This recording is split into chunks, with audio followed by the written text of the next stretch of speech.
कोई हीरे का व्यापारी अपने पास में भभूति रखता है क्या? कोई डनलप के गद्दे पर सोने वाला, बहुत ऐश्वर्य राम की जिंदगी जीने वाला अपने पास भभूति रखता है क्या? भस्म भभूति या तो महादेव रखता है या फिर संत तारा बाबा या साधु ही, तपस्वी ही रखता है। भभूति कहाँ मिलेगी, भस्म कहाँ मिलेगी? केवल एक बाबा देवाधिदेव महादेव के करीब, और जो शिव का एक स्वरूप हो, शंकर का एक प्रतिबिंब हो। सिरसा को जो कथा मिली है,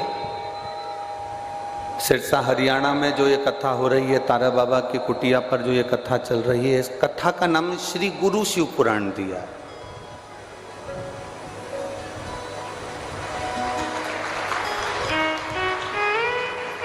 क्योंकि ये सिरसा हरियाणा, सिरसा की पवित्र भूमि एक ऐसी भूमि है, आप अगर राजस्थान जाते हैं तो वहां भगवान का दर्शन करने के लिए जाते हैं, बोलो सही है। आप अगर उत्तराखंड जाते हैं तो वहां पर गंगा जी का दर्शन करने के लिए जाते हैं। आप दक्षिण में जाते हैं तो भगवान का दर्शन करने के लिए जाते हैं। केवल एक हरियाणा की पवित्र भूमि ही ऐसी है, सिरसा, जहां पर देवता भी संत का दर्शन करने के लिए आते हैं। ये सिरसा की पवित्र, यहाँ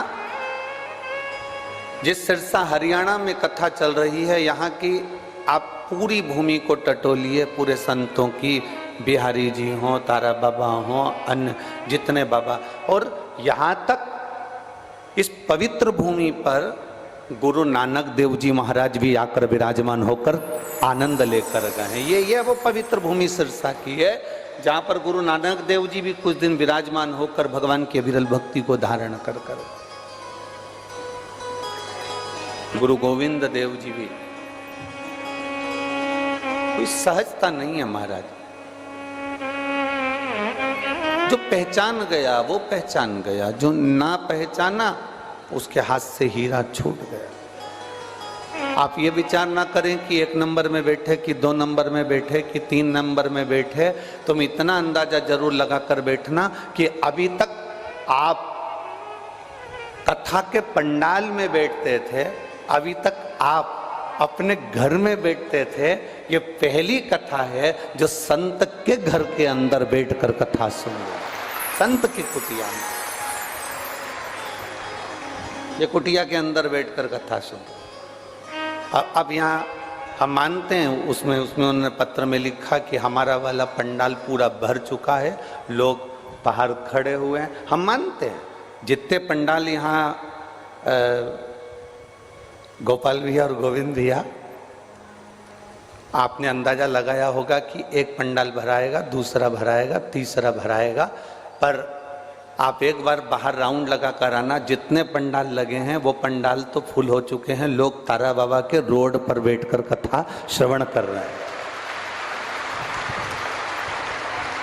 पूरे आश्रम की कुटिया की रोडें भरी हुई हैं, इतना। और आज गौरव है आप और हमको कि हम संत की कुटिया के अंदर बैठे, वहां बैठकर कथा का रस तत्व ग्रहण कर,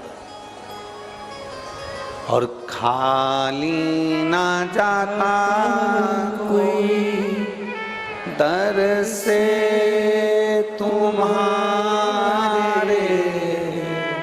खाली ना जाता कोई दर से तुम्हारे, मैं भी खड़ा हूँ नंदी बाहें पसारे, अपने हृदय से लगा लो, गिरा जा रहा हूँ, उठा लो, भोले अपने दर से अब तो न टालो, गिरी जा रही हूँ,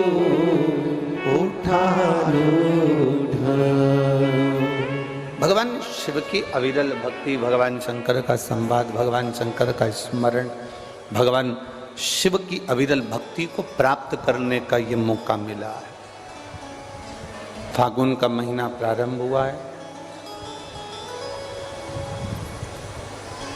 फागुन के प्रथम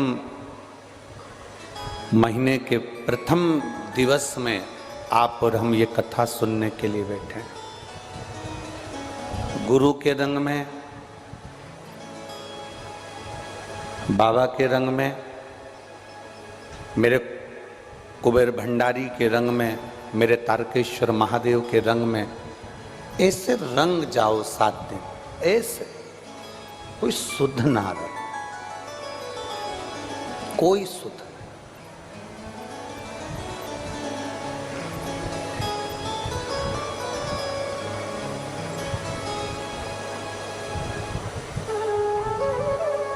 शिव को, संत को, भगवंत को और भगवान शंकर के उपासक को पहचानना दुनिया का सबसे कठिन काम है। शिव को पहचानना कठिन है, संत को पहचानना कठिन है, भगवंत को पहचानना कठिन है और शंकर के भक्त को पहचानना कठिन। दुनिया का सबसे कठिन काम है इनको जानना।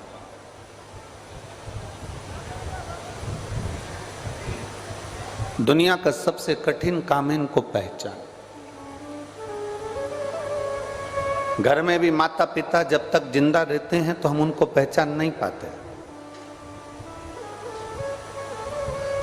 जब वो माता पिता चले जाते हैं ना, तब 2 अगरबत्ती लेके सुबह शाम अगरबत्ती घुमाते रहते हैं और बाद में जब मर जाएं तो इतना बड़ा फोटो टांग के उनको खीर और पूड़ी मुंह में चिपकाते रहते हैं। और वो खीर पूड़ी भी एक बार चिपकाते हैं, पूरी साल चिपकी रहती है। तुम इतने भी होशियार नहीं हो कि रोज चिपकाओगे, रोज निपटा जाओगे पर चिपकाओगे नहीं हो? बहुत कठिन। जिंदा हैं जब तक हमने उनका स्मरण किया ना किया, उनको पूछा ना पूछा, मरने के बाद जरूर हम किसी ना किसी पंडित जी से पूछ लेते हैं कि मेरे को बहुत सपने में मेरे दादाजी दिख रहे हैं, मेरे पिताजी दिख रहे हैं, क्या करें? पंडित जी भी कह देते हैं कि एक ब्राह्मण को भोजन करा दो, उनको कपड़े का दान दे दो और उनको दक्षिणा दे के विदा कर दो तो तुमको दिखना बंद हो जाएंगे। हमारा निवेदन केवल इस शिव महापुराण की कथा से इतना सा रहता है कि मरने के बाद आप किसी को भोजन कराएं वो एक अलग विषय हो जाता है, मरने के बाद आप किसी को सम्मान दें वो एक अलग विषय हो जाता है। शिव गुरु की श्वास चल रही है, उनने कह दिया ये काम करना है, कर लिया। उनने कह दिया यहाँ झाड़ू लगा लो, लगा लिया। यहाँ डब्बा उठा दो, उठा दिया।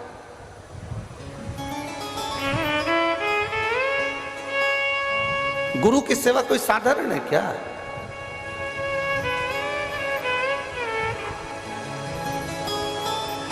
विश्वा थिएटर जी के यहाँ पर संत नामदेव जी गुरु दीक्षा लेने गए। उन्होंने अपनी शिष्या को बुलाकर कर ले जूता उठा तो जरा, और जितने गुरु मंत्र लेने आए सबको दे धड़ धड़ धड़ धड़ दे एक एक जूता खींच के।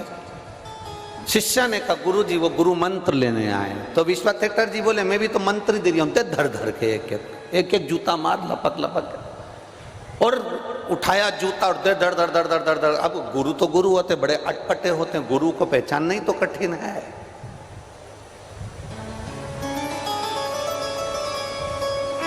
जिसने जिंदगी में गुरु को पहचान लिया उसकी जिंदगी तो वैसे ही सार्थक हो गई।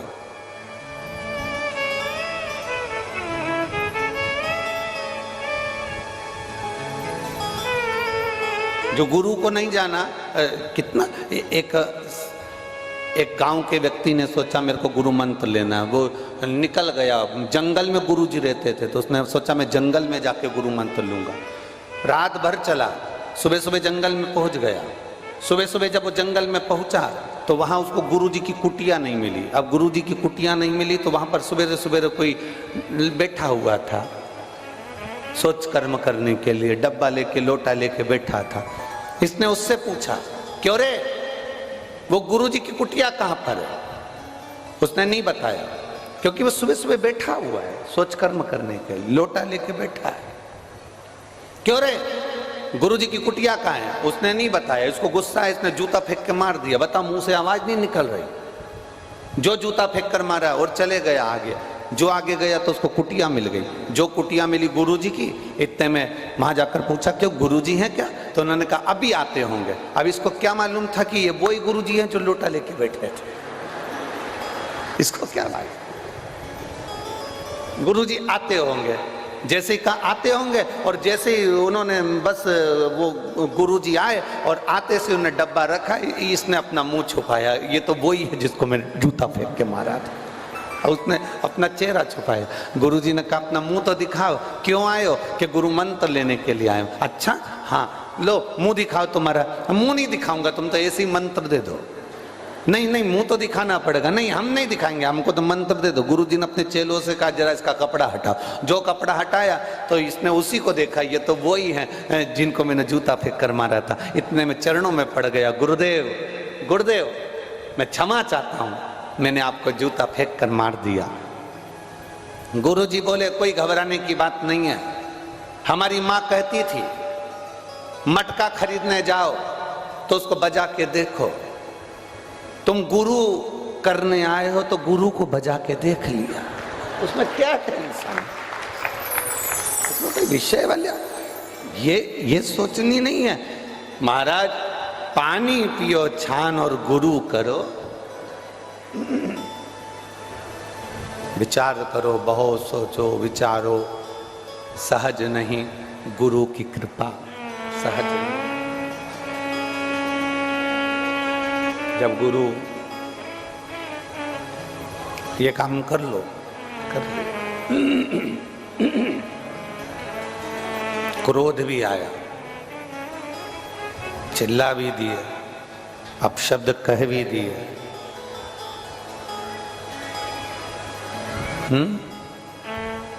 अपशब्द कह भी दिए,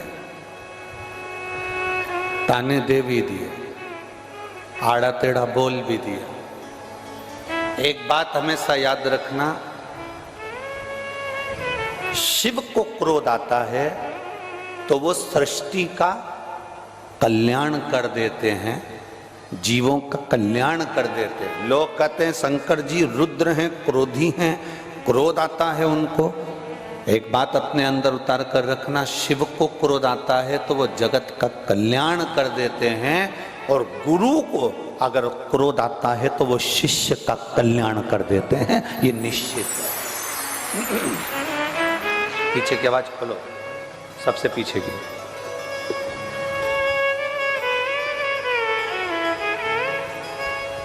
शिव को क्रोध आया, शंकर भगवान को अगर क्रोध आया तो उन्होंने जगत का कल्याण किया, जगत का। गुरु को क्रोध आया तो उन्होंने शिष्य का कल्याण। शिव वो गुरु हैं, शंकर वो गुरु हैं जिन्होंने पूरे विश्व के कल्याण करने का एक लक्ष्य रखा, एक लक्ष्य।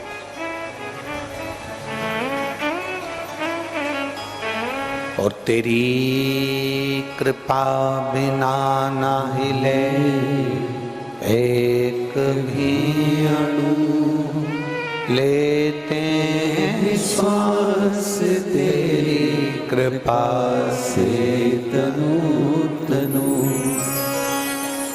हे गंगाधार मुक्ति द्वार ओंकार तू, भोले ओंकार तू, आयो शरण तिहारे शंभो तार तार तू।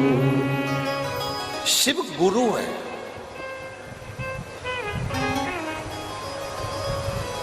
जिन तारा बाबा जी की कुटिया में हम बैठकर कथा सुन रहे हैं,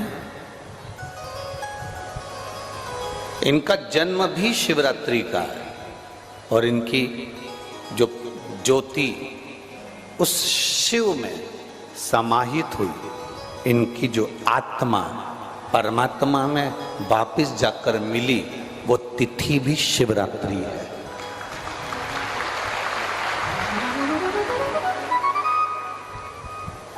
वो तिथि भी शिवरात्रि। इसलिए माघ की शिवरात्रि और फाल्गुन की शिवरात्रि, ये दोनों शिवरात्रि तारा बाबा की कुटिया में एक भव्यता के रूप में मनाई जाती है। भव्यता।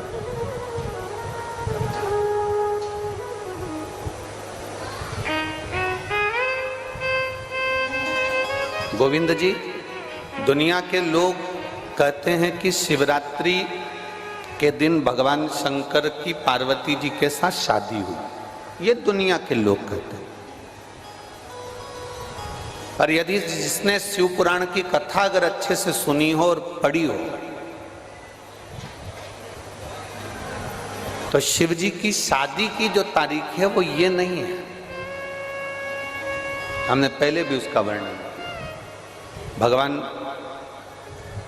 देवाधिदेव महादेव के विवाह की जो तारीख है वो वैशाख शुक्ल पंचमी, शुक्ल पक्ष की बैसाख के महीने में जो पंचमी पड़ती है, उस दिन भगवान शंकर और पार्वती जी का विवाह हुआ था।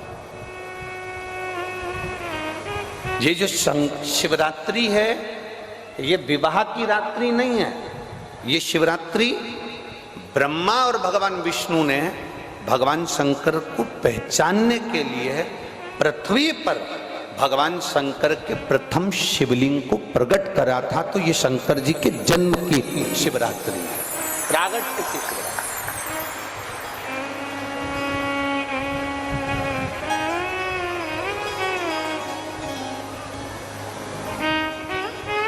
ये शिव जी के प्रागट्य की शिवरात्रि है।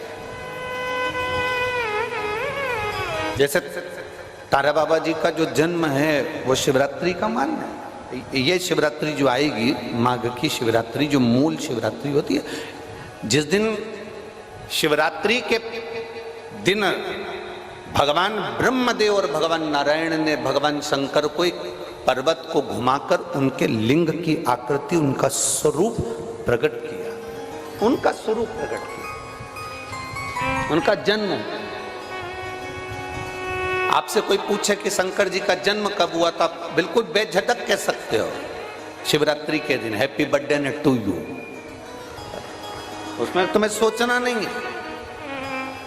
भ्रम फैलाने वाले बहुत भ्रम फैलाते हैं। आपसे कोई पूछे तारा बाबा जी का जन्म कब हुआ, तो आप कह सकते हो शिवरात्रि के दिन हुआ। और आज इस व्यासपीठ से एक बात और कहना चाहेंगे, जिसको अपने जन्म की तारीख ना मालूम हो, जिसको अपने जन्म दिन ना मालूम हो, वो आप नियम बना, देवाधिदेव महादेव शिवरात्रि के दिन प्रकट हो जाता है, उसका शिवलिंग, उसकी आकृति प्रकट हो जाती है। और ब्रह्मा जी ऊपर जाकर मालूम करते हैं, आकाश में बढ़ते जाते हैं, जाते जाते हैं, तो भी उनको शंकर भगवान के शिवलिंग का छोर नहीं मिलता। भगवान नारायण नीचे की ओर बढ़ते चले जाते हैं, पाताल की ओर, और उनके चरण नहीं मिलते, तब हार जाते हैं कि शंकर को पहचानना कठिन है।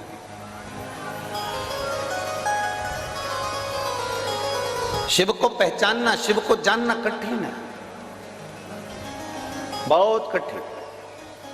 जैसे शंकर को पहचानना कठिन है, जैसे शिव को पहचानना कठिन है, उसी तरह कोई संत को, कोई गुरु को, कोई सतगुरु को पहचानना कठिन। अब तारा बाबा जी की कुटिया को आप देखेंगे तो अब तो बड़ी सुंदर है, बड़ी सुंदर। आपने बना भी दिया, रास्ता भी बना दिया, बगीचा भी बना दिया, सुंदर तारकेश्वर महादेव का मंदिर भी बना दिया, गुफा भी बन गई। पर सत्यता में बताओ कि जब तक तारा बाबा जी थे, तब तक एक छोटी सी झोपड़ी में रहना, अपनी झोपड़ी से बाहर नहीं जाना, अपने भजन में डूबे रहना, अपनी भक्ति को करते रहना। एक धूपाड़ा जला के रख लिया, उस धूपाड़े में अग्नि में सेकते रहना और अपना काम करते रहना। कब निकलते, कब आते, कब जाते, प्रवेश कब करते, कब कहीं बाहर निकलते, किसी को भी नहीं मालूम पड़ता कि निकले कि ना निकले। सतगुरु ऐसा ही। संत, असली संत की पहचान ये होती है, असली सतगुरु जो होता है, असली सतगुरु।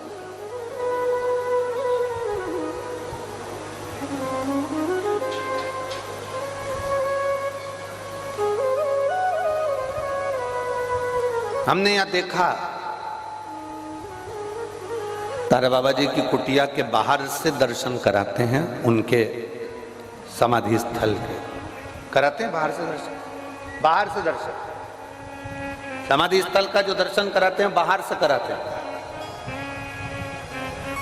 कल रात्रि को सावन पंडित जी कह रहे थे, गुरुजी अपन इतनी सारी जगह गए, कई समाधियों पे अपन ने दर्शन करे, वहां तो बिल्कुल अंदर तक सभी को दर्शन कराते हैं, यहाँ बाहर से दर्शन कराते हैं। हमने कहा इसी को समझ कहते हैं। शिव महापुराण में एक वर्णन आता है, पशुपति नाथ का व्रत करो, 16 सोमवार का व्रत करो, सोमवार का व्रत करो, शिवरात्रि का व्रत करो, चतुर्थी का व्रत करो, तीज का व्रत करो, एकादशी का व्रत करो, पूर्णिमा का व्रत करो, आपका मन पड़े वो व्रत करो। व्रत करने की मना नहीं, पर शिव महापुराण कहती है, शंकर भगवान का चरित्र कहता है कि व्रत करने वाले को सबसे बड़ा नियम एक धारण करना चाहिए। सबसे बड़ा व्रत का नियम कौन सा है कि जो व्रत करे, दिन भर भूखा रहे, दिन भर कुछ ना खाए और अपनी कामना के लिए भगवान शंकर की आराधना करते हो, भगवान शिव की उपासना करते हो, और कोई आया तुम्हारे पांव को छुआ, प्रणाम करा, और तुम्हारे पांव को छुआ, प्रणाम करा, और तुमने उसके ऊपर हाथ रख दिया, या तुम्हारे चरण छुए और छूकर उसको तुमने अपने दिल से कुछ दे दिया, उसने चरण छुआ और तुम्हारे नीवी मुख से निकला, पर तुम्हारे चरण को अगर उसने व्रत वाले दिन हाथ लगा लिया तो समझ लेना कि तुमने जो दिन भर व्रत करा उस व्रत का पुण्य वो लेकर चले गया, तुम्हारे व्रत का पुण्य वो लेकर चले गया। कई माताएं कहती हैं हमने पशुपति व्रत करा था, हमने ये वाला व्रत करा था, हमारा व्रत तो सफल ही नहीं हुआ, हमारी पड़ोसन ने व्रत करा, उसका व्रत सफल हो गया। कारण उसका ये है कि तुम्हारा व्रत जिस दिन था उस दिन तुम्हारे कोई ना पांव पड़ा होगा, पांव पड़ा, चरण छुआ, और सबसे बड़ी बात है तुम अनुभव कर कर देखना, अपने पैर के अंगूठे पे एक लोटा जल डालकर देखना, ठंडा पानी डालकर देखना, तुम्हारा भेजा भी ठंडा हो जाता है। अर्थात पांव के अंगूठे में, पांव में वो बल होता है कि व्यक्ति के चित्त, वृत्ति, मन और बुद्धि का सब कुछ चरण छूने वाला खींच कर ले जाता है। ये निश्चितता है। आपका पुण्य वो खींच कर ले गया, आपके व्रत का फल वो खींच कर ले गया, आपकी आराधना का फल वो खींच कर ले गया, आपकी साधना का फल वो खींच कर ले गया। हमारा एक नियम है, आप लोगों को मालूम होगा, हम कई बार कथा में कहे, हम कभी भी चरण नहीं छूने देते, स्त्री को तो छूने ही नहीं देते, माताओं को तो बिल्कुल भी नहीं, क्योंकि हम आपको जीजी बोलते हैं और आप हो गई हमारी बहन, और भाई के चरण छुओ तो अच्छी बात थोड़ी ना है। हम तुम्हारे छू लें पर तुम हमारे मत छू। और हम जितने भी भाई लोग बैठते हैं इनको जीजा कहते हैं, इनसे हम हमारे चरण छुआ लेते हैं क्योंकि जीजा और साले की चल जाती है, इनकी और हमारी चल जाती है, तुम्हारी नहीं चलेगी। चरण की बड़ी मात। व्रत करने वाली माता चाहे उपास कर रही हो, साधना कर रही हो, नियम धारण करी हुई है, जिस दिन तुम्हारा व्रत है, एकादशी का व्रत है, उस दिन अपने पांव को हाथ मत लगाने दो। जिस दिन तुम्हारा पशुपति व्रत है उस दिन तुम्हारे चरण को कोई को छूने मत दो। जिस दिन तुम्हारा 16 सोमवार का व्रत है उस दिन आपके चरण को कोई हाथ ना लगाए, आपको प्रणाम कोई ना करे, दूर से प्रणाम करे, दूर से दंडवत करे, दूर से वो नमन करके चले जाए, पर नजदीक से नहीं, उसको छू कर नहीं। हमारा पूरा पुण्य वो खींच कर लेगा, पूरा।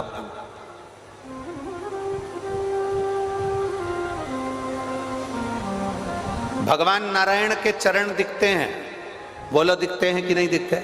जम के बोलो जरा, दिखते हैं ना।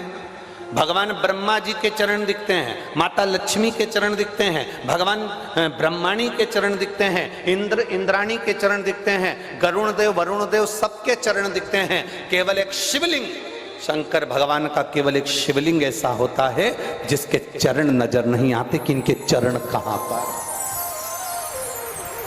चरण कहां है किसी को नहीं मालूम। वो तो अपनी तप साधना में लीन है। जो आता है जल चढ़ाता है, स्पर्श करता है, छूता है, चला जाता है, छुआ चला।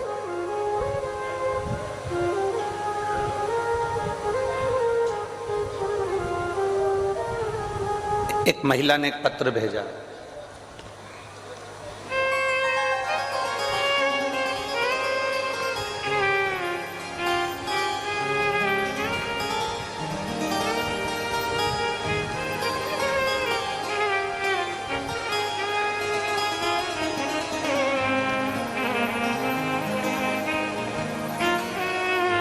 मैं सीकर राजस्थान कावंट कस्बे की रहने वाली हूं।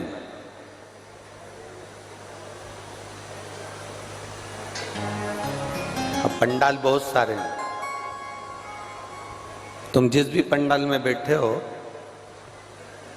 उस पंडाल में आप खड़े जरूर हो जाना, ठीक है। मैं सीकर राजस्थान कावंट कस्बे की रहने वाली हूं।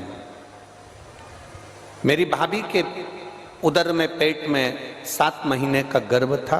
बहुत समय के बाद गर्भ ठहरा था। 7वां महीना हुआ। जिनने पत्र लिखा है वो हाथ भी हिलाएं, कहीं आप ही हैं ऐसा हाथ हिला देगा। श्री शिवाय नमस्ते। बच्चा आया है क्या साथ में? नहीं आया।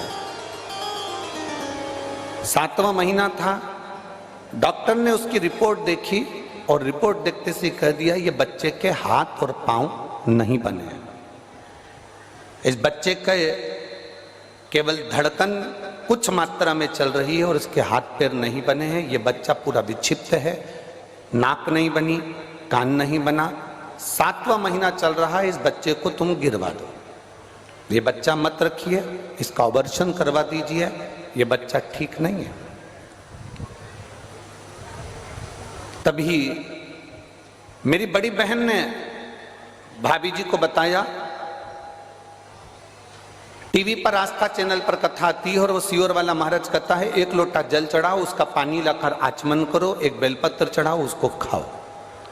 और डॉक्टर ने कह दिया कि 6 दिन के अंदर इसका ऑपरेशन कराना जरूरी है, नहीं तो ये बच्चा अंदर के अंदर सड़ने लगेगा। अब करें तो करें क्या। 1 बेलपत्र मेरी भाभी रोज खाने लगी क्योंकि इतने दिनों के बाद गर्भ ठहरा था, इतने दिनों के बाद बच्चा हो रहा था। भाभी 1 बेलपत्र खाने लगी, शिव जी को जल चढ़ाने लगी। हमने उस बच्चे का ऑपरेशन नहीं करवाया, 9 महीने हमने निकाल दिए। हम डर के मारे डॉक्टर को जांच कराने भी नहीं गए और 9 महीने तक हमने उस बच्चे को गर्भ में रखा कि अब जो होगा देखा जाएगा। गुरुदेव, जब बच्चे ने 9 महीने बाद जन्म लिया तो डॉक्टर भी आश्चर्य में था कि इस बच्चे के हाथ पैर शरीर पूरा की पूरा स्वस्थ था, जिसका मैं फोटो लगा रही हूं। अब आप बच्चे का फोटो एलईडी के माध्यम से, आस्था चैनल के माध्यम से आप बच्चे का फोटो टीवी पर आस्था चैनल पर देख रहे होंगे। जो बच्चा पूर्ण तरह से स्वस्थ था, जिसको आप आस्था चैनल पर एलईडी पर देख रहे हैं। आप ठीक है बाबू? अच्छा ठीक है। ये वो बच्चा है जो पूर्ण तरह से, अच्छा तो एलईडी पर जो यहाँ के कैमरामैन एलईडी चला रहे हैं, यहाँ के कैमरामैन कौन है? हाथ हिलाओ। एलईडी पर जो आउटपुट दे रहा है सब दूर की, यहाँ का कैमरामैन जो एलईडी पर आउटपुट दे रहे हैं वो इस फोटो को अवश्य दिखाएं।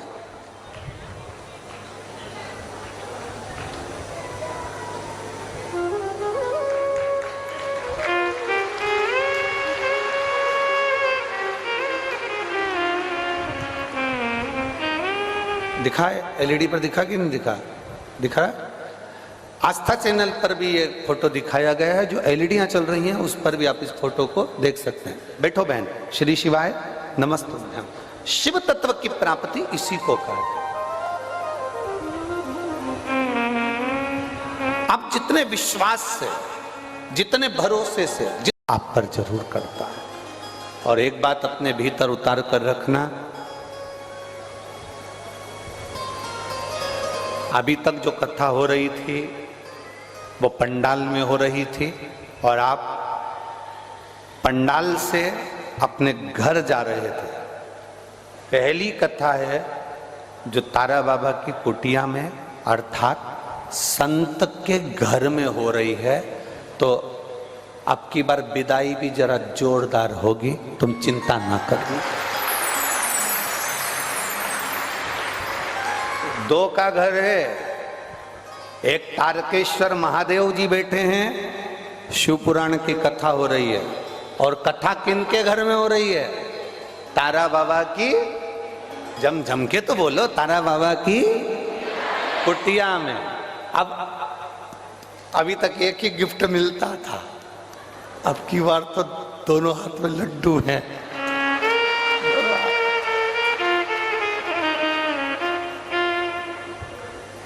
और शंभो शरने पड़ी मांगू घड़ी रे घड़ी, दुख काटो दया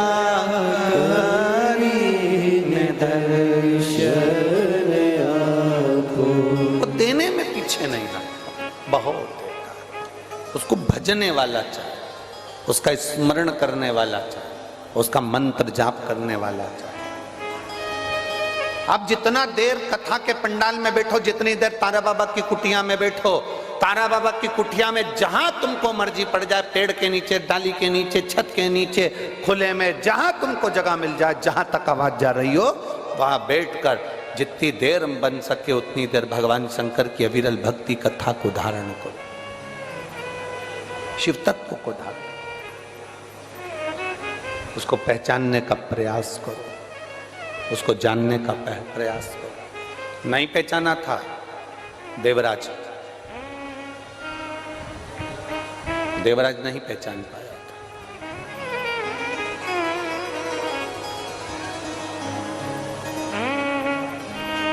चोरी का धन लेकर चला था और उस चोरी के धन को लेकर चला और चोरी के धन को ले जाकर शंकर जी के मंदिर में प्रवेश कर गया। नहीं पहचाना।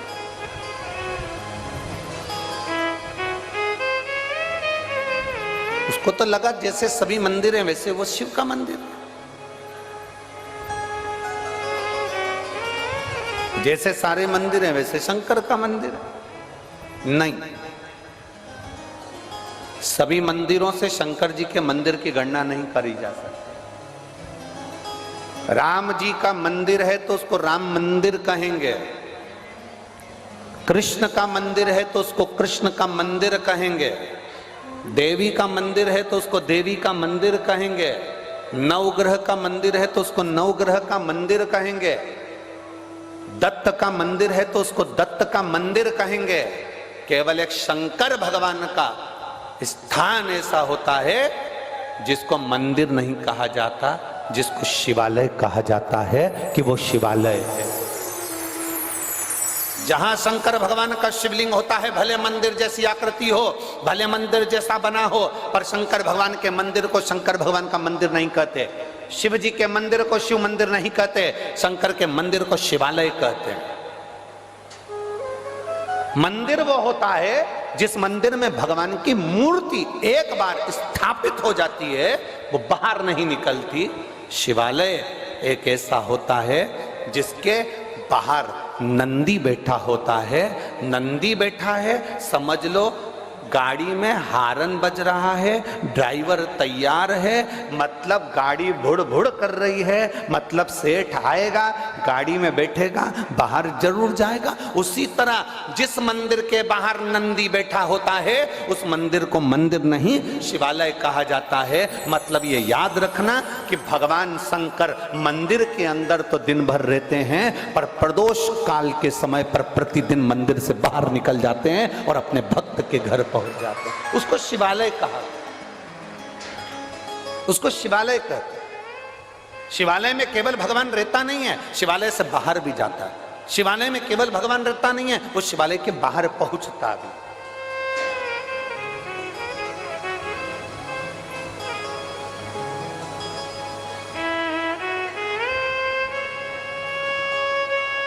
कल रात्रि का, कल जब हम दिल्ली से यहाँ आ रहे थे गोपाल जी चार्टर्ड द्वारा, तो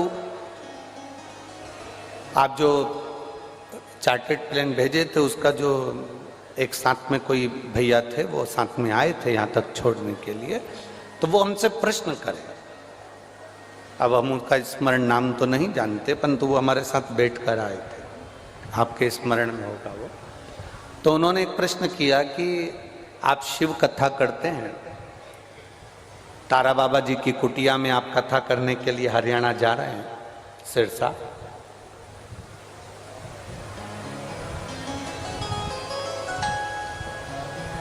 जैसे देवाधिदेव महादेव नंदी पर बैठकर प्रतिदिन शिवालय से बाहर जाते हैं और अपने भक्तों का कल्याण करते हैं, आप जिस कुटिया में कथा वाचने जा रहे हैं वहाँ तारा बाबा जी की कुटिया है। क्या संत, क्या साधु, क्या गुरु, क्या बाबा जी भी अपने भक्तों के दुख काटने के लिए अपनी कुटिया से बाहर आते हैं? हमने उस बालक को एक ही बात कही, बच्चा थोड़ा थोड़ा सा रोता है ना, तो माँ कभी भी अपना काम छोड़कर नहीं जाती, जाती है, क्योंकि माँ को मालूम है इसकी आदत है भिन्न भिन्न करने की। काय को जाएगी?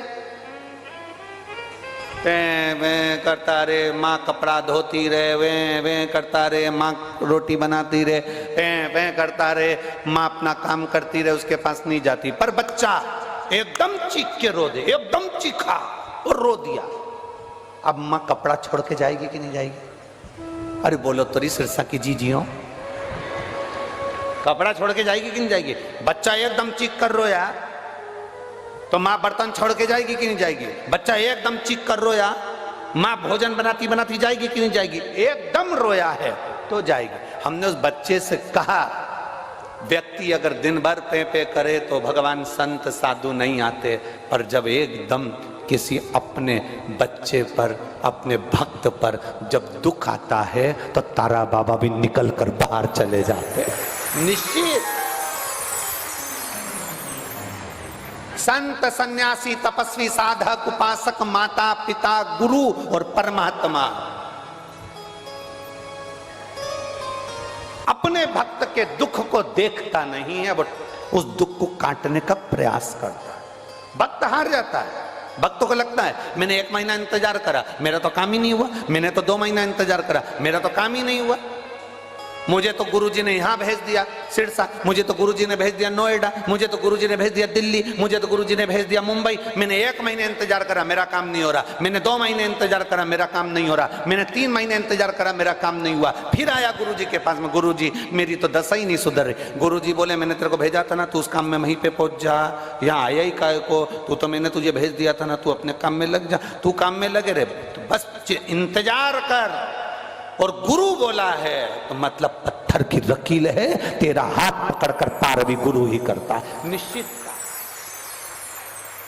शिव पुराण को कथा सुनने के लिए बैठे हो तो तुम्हारा विश्वास इतना प्रबल होना चाहिए, शंकर की कथा में तुम्हारा भरोसा इतना दृढ़ होना चाहिए कि मेरा शिव है, मुझे साथ। एक पत्र है, देखिए,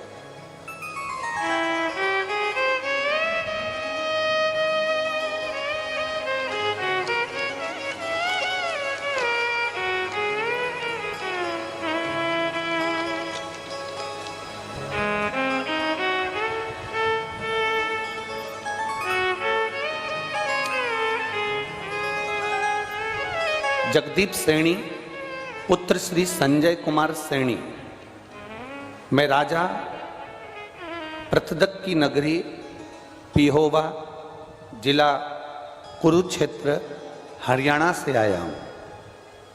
कहीं बैठे हों तो हाथ हिला सकते हैं, आप ही हैं, ऐसा हाथ हिला दो एक बार। सभी लोग वहीं से आए हैं। श्री शिवाय नमस्तुभ्यं। मेरा नाम जगदीप सैनी। जगदीप जी कौन है? वो हिलावा, हाँ ठीक है, दिख गए। जगदीप सैनी पुत्र श्री संजय कुमार सैनी, मैं राजा पृथ्दक की नगरी जिहोवा जिला कुरुक्षेत्र हरियाणा से आया हूँ। मेरा फोन नंबर ये है। मैं एक लोटे जल का और भगवान शंकर पर करे गए भरोसे का मैं वर्णन करना चाहता हूं। गुरुदेव, 4 बार सरकारी नौकरी के पेपर दिए, परंतु मेरा कोई पेपर में सिलेक्शन नहीं हुआ। मेरे पिताजी ने मेरा स्वरूप देखकर जान गए कि अब मैं एग्जाम नहीं दूंगा, क्योंकि मेरा मन नहीं था कि अब मैं परीक्षा दूं, क्योंकि बहुत हार चुका था। नौकरी जब लगी नहीं रही तो अब क्या सोचना। मेरे पिताजी ने शिव की भक्ति करी और भगवान शंकर की अविरल भक्ति को धारण करते हुए पिताजी ने कहा कि तू शिव पुराण की कथा सुन, 1 लोटा जल देवादिदेव महादेव को चढ़ाना प्रारंभ कर। मैंने अपने पिताजी से कहा, तुम भी कहां सियोर वाला महाराज का चक्कर में पड़ गए, वो तो बेटा बेटा सबको बेवकूफ बनाता रहता है, काहे चक्कर में पड़ गए।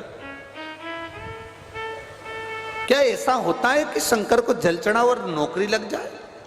सुन, सियोर वाला महाराज कहता है नौकरी ऐसे नहीं, तुम्हें मेहनत भी करना पड़ेगी। वो खुद कहते हैं अपना कर्म करो, मेहनत करो और फिर एग्जाम दो। एक बेलपत्री में शहद लगाकर शिव को चढ़ाकर फिर कंपटीशन एग्जाम में बैठ। तब मैंने 2020 में फिर वापिस बाबा की कृपा से वही प्रयास किया और बाबा की कृपा से पहली बार फिर मैंने एक बार सोचा कि अब आखिरी बार मेहनत करता हूं और मेहनत करी और बाबा ने ऐसी कृपा करी, आज मुझे बिजली विभाग में चयनित किया और अच्छे ऊंचे पद पर मेरा सिलेक्शन गवर्नमेंट जॉब में करा दिया। मैं बाबा को धन्यवाद देने के लिए, एक बार हाथ हिला दो। श्री शिवाय नमस्तुभ्यम। बधाई बाबू आपको, बहुत बहुत बैठिए। श्री शिवाय नमस्तुभ्यम। शिव तत्व की प्राप्ति, एक विश्वास, एक भरोसा, एक दृढ़ता आपके भीतर होना चाहिए। जिस गुरु के दरवाजे पर हम जाएं उसके प्रति तुम्हारा भरोसा हो, जिस शिव के चरणारविंद में हम जा रहे हैं उसमें आपका भरोसा हो। शिव महापुराण की कथा सुनने के लिए बैठे हो तो ये विश्वास मानकर बैठना कि 7 दिन की कथा सुनने के लिए बैठे हो, खाली नहीं जाओगे। ये झोली तुम्हारी ऐसी भर कर जाओगे कि जिंदगी में कभी तुम उलझने वाले नहीं, सुलझते चले जाओगे। ये सहज नहीं है शिव पुराण, सहजता नहीं। शिव को पहचानना कठिन, भगवान शंकर को जानना, शिव को जानना।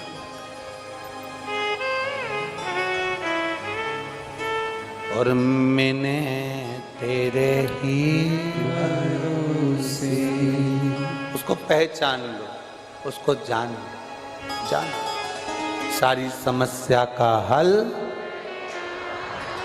है, इतना धीमा बोलोगे, सारी समस्या का हल बोल बम का नारा है। शिव तत्व को जान, पहचान। जब हम पहचानेंगे शिव हमारे करीब, जब हम जानेंगे शिव हमारे नजदीक।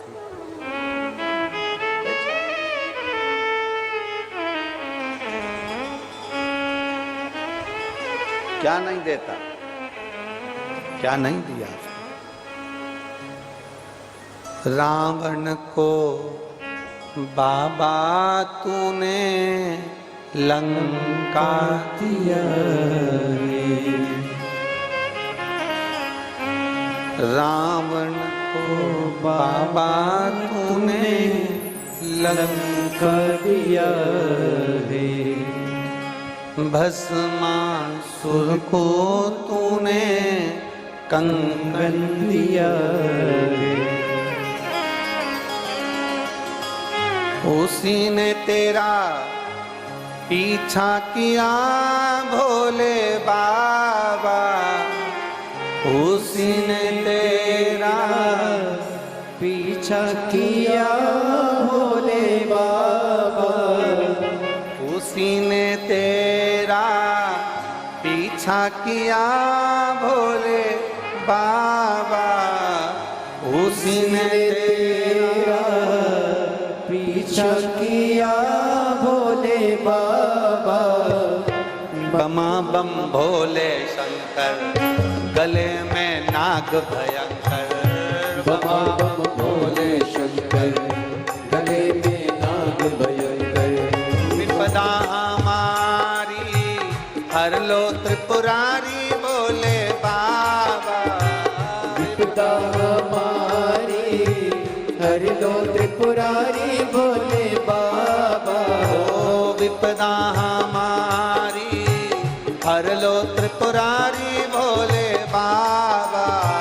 विपदा हमारी हर लो त्रिपुरारी बोले बाबा। मत वाले रखवाले, मत वाले रखवाले। बमा बम भोले शंकर, गले में नाग भयंकर। बमा बम भोले शंकर, पीछे वाले में दोनों हाथों से। नाग भयंकर। बमा बम भोले शंकर, गले में नाग भयंकर। बमा बम भोले शंकर, गले में नाग भयंकर। जितने पंडाल लगे, पंडाल 1, पंडाल 2, पंडाल 3, पंडाल 4, पंडाल 5, पंडाल 6, पंडाल 7 जितने लगे, सब अपने अपने पंडालों में। और मेरा कैमरा चलाने वाले, ड्रोन चलाने वालों से निवेदन है, बाहर के पंडालों को भी कवर करें और आस्था टीवी पर जरूर दें। बमा बम भोले, गले में नाग भयंकर। बमा बम भोले शंकर, गले में नाग भयंकर।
चंदा सजाया, माथे पे भोले तूने चंदा सजाया, ओ माथे पे भोले तूने चंदा सजाया, माथे पे भोले तूने चंदा सजाया, कानों में भोले तूने कुंडल सजाया, कानों में भोले तूने कुंडल सजाया, कष्ट मिटाए तुमने भक्तों के बाबा बाबा, कष्ट मिटाए भक्तों के तुमने बोले बाबा, रखवाले मत वाले बमा बम भोले शंकर गले में नाग भयंकर बमा बम भोले शंकर गले में नाग भयंकर बमा बम भोले शंकर गले में नाग भयंकर विपदा हमारी हर लो त्रिपुरारी भोले बाबा विपदा हमारी हर लो त्रिपुरारी भोले बाबा रखने वाले मरने वाले बमा बम भोले शंकर गले में नाग भयंकर बमा बम भोले शंकर गले में नाग भयंकर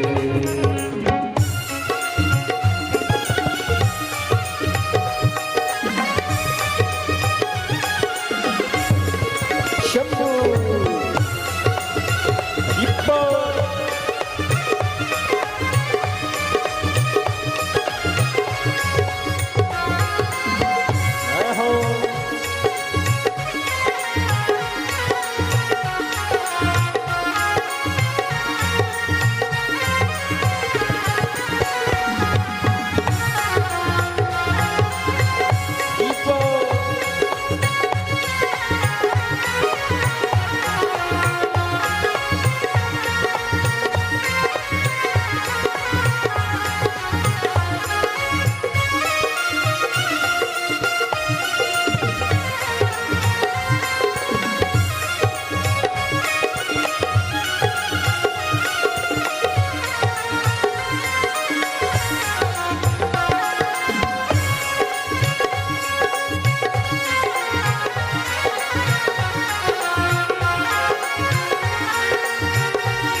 बाए बुझाए भोला गौरा विराजे बाए बुझाए भोला गौरा विराजे बाए बुझाए भोला गौरा विराजे बाए बुझाए भोला गौरा विराजे दाए में भोले तेरे नंदे विराजे दाए में भोले तेरे नंदे विराजे दुखड़े मिटाए तुमने भक्तों के रखवाले दुखड़े मिटाए तुमने भक्तों के रखवाले मत वाले रखवाले बमा बम भोले शंकर गले में नाग भयंकर बमा बम भोले शंकर गले में नाग भयंकर बमा बम भोले शंकर गले में नाग भयंकर विपदा हमारी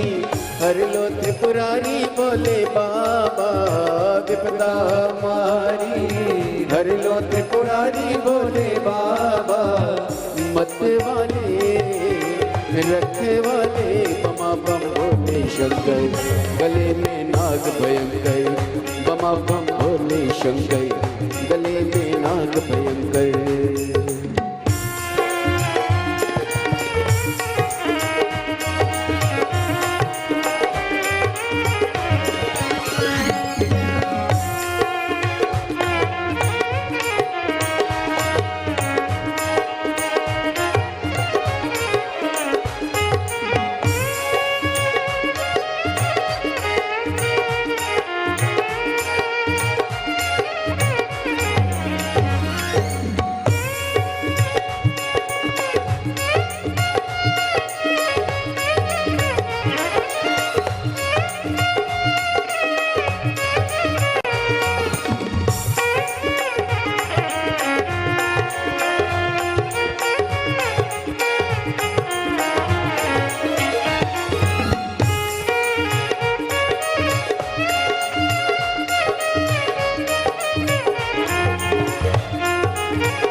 बड़े भाव से दोनों हाथ